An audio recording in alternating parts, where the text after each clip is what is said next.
தந்தி தொலைக்காட்சி நேயர்களுக்கு வணக்கம். நல்லதை சொல்வோம், நல்லதை செய்வோம், நல்லதே நடக்கும். இன்று 24/4/2024 புதன்கிழமை. சுவாதி நட்சத்திரம் இரவு 12:47 வரை, பிறகு விசாகம் நட்சத்திரம். இன்றைக்கு நான் உங்களுக்கு சொல்ல இருக்கிற நல்ல கருத்து ஜோதிட பழமொழிகள் பற்றி சொல்ல போகிறேன். பொதுவாக எத்தனையோ பழமொழிகள் இருக்குது.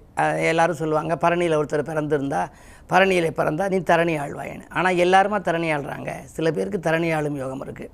பஞ்சாயத்துலேருந்து பாராளுமன்ற தலைவர் வரை இருக்காங்க. ஆனால் சில பேர் சாதாரண நிலையிலேயே இருக்காங்க. அதுக்கு காரணம் பரணி என்ற நட்சத்திரத்துக்கு அதிபதியாக உள்ள அந்த சுக்கிரன் இருக்கார்ல, அவர் ஜாதகத்தில் நல்லா இருக்கணும், அவருக்குள்ள தசாபத்திகள் நல்லா நடக்கணும். அந்த அடிப்படையில் இப்போ இன்றைக்கி சுவாதி நட்சத்திரம் இரவு 12:47 வரைக்கும் இருக்குது சுவாதி. சரி, இப்போ சுவாதியில் பிறந்தால் என்ன சொல்லுவாங்கன்னா, ரொம்ப அபூர்வமான நட்சத்திரம்பாங்க. உண்மைதான். எப்படின்னா, பனித்துளி சிப்பியில் சுவாதி நட்சத்திரத்தை அன்னைக்கு விழுந்தால் முத்தா மாறும் அப்படின்னு ஒரு ஐதீகம். ஆனால் சுவாதி நட்சத்திரத்தில் பிறக்கிறவங்க நதிப்பேரில் தொழில் வைக்கலாம்.